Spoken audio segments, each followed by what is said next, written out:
జమ్మూ కాశ్మీర్లోని వైష్ణోదేవి కట్రా నుంచి శివకోడికి వెళ్తున్న హిందూ భక్తుల బస్సుపై పాకిస్తాన్ పెంచి పోషించిన ఇస్లామిక్ జిహాదీ ఉగ్రవాదులు చేసిన పిరికి దాడిలో 10 మంది అమాయక హిందూ యాత్రికులు మరణించారు. ఈ ఘోరమైన సంఘటనతో యావత్ భారతదేశం తీవ్ర దిగ్భ్రాంతికి లోనైంది. జమ్మూ కాశ్మీర్ చాలా కాలంగా పాకిస్తాన్ పెంచి పోషించిన ఉగ్రవాదాన్ని ఎదుర్కొంటోందని, ఆర్టికల్ 370ని తొలగించిన తర్వాత అక్కడ ప్రశాంత వాతావరణానికి ఒక ఆశాజ్యోతి వచ్చింది. కానీ ఉగ్రవాదుల మనోబలం ఇంకా తగ్గలేదని, హిందువులను లక్ష్యంగా చేసుకుని చంపే సంఘటనలు పెరిగాయని తెలుస్తోంది.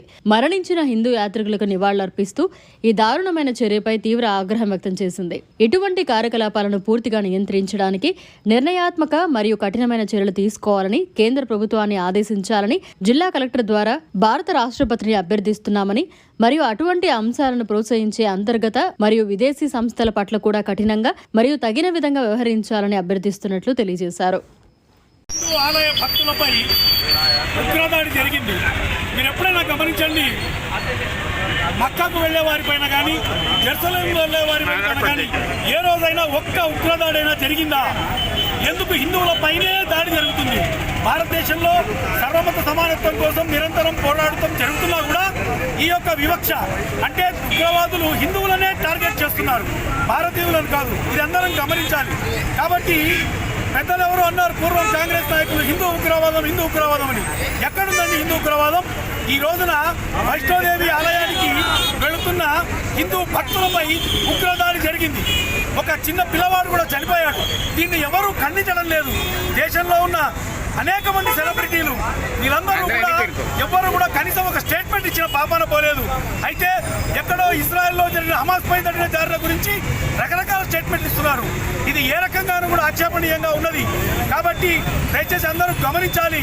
దేశంలో ఉగ్రవాద దాడులను జరిగినప్పుడు వారిని పట్టుకొని బహిరంగంగా ఉరితీసిన రోజే మరో ఉగ్రవాది ఇలా దాడి చేయడానికి భయపడతాడు. మిగతా దేశాలన్నిటికీ కూడా అల్టిమేటం ఇవ్వాల్సి ఉంటుంది.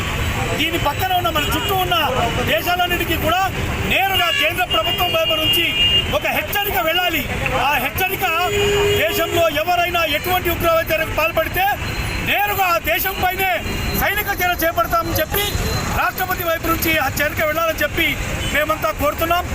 ఈ కార్యక్రమం తర్వాత గౌరవ కలెక్టర్ గారి ద్వారా గౌరవ రాష్ట్రపతి గారికి ఈ యొక్క విషయంపై వినతి పత్రాన్ని కూడా ఇవ్వబోతున్నామని తెలియజేస్తున్నాం.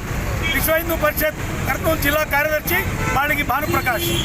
కాశ్మీరు వైష్ణవి దేవాలయము హిందూ భక్తులు బయలుదేరిన సందర్భంగా మరి ఉగ్రవాదులు జమ్మూ కాశ్మీర్లో పాకిస్తాన్ ఉగ్రవాదులు వారిపైన దాడి చేసి 10 మందికి చావుకు కారణమైన వారిని మరి అరెస్టు చేసి బహిరంగంగా ఉరి తీయాలని చెప్పేసి విశ్వ హిందూ పరిషత్ ఆధ్వర్యంలో ఈరోజు దేశవ్యాప్తంగా కూడా డిమాండ్ చేస్తుంది.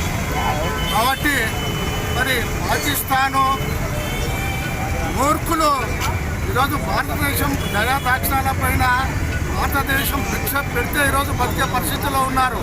కాకపోతే ఇప్పటికైనా మూర్ఖత్వం మీద వదలకపోతే మీకు పాకిస్తాన్లో నామరూపాలు ఉండకుండా భారత్ చేస్తుందని చెప్పేసి ఈ సందర్భంగా మీకు హెచ్చరిస్తున్నాం. కాబట్టి ఇలాంటి సంఘటనలు జరగబోయే రోజుల్లో ఎవరు కూడా ఉపేక్షించేది లేదు.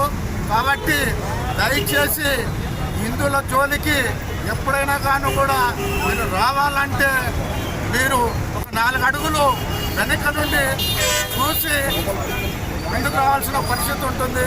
కాబట్టి విశ్వ హిందూ పరిషత్ బజరంగదళ్ ఆధ్వర్యంలో మీకు హెచ్చరిస్తున్నది ఏమిటంటే, పాకిస్తాన్ కుక్కల్లారా ఇప్పటికైనా బుద్ధి తెచ్చుకొని హిందువుల జోలికి భారతదేశం జోలికి రాకుండా మీరు బతుకుతే మీ బతుకులు పట్టగొడతారు, లేకపోతే గిన మీరు భూమిట్టం అయిపోతారని చెప్పేసి విశ్వ హిందూ పరిషత్ బజరంగదళ్ ఆధ్వర్యంలో మిమ్మల్ని హెచ్చరిస్తున్నాము.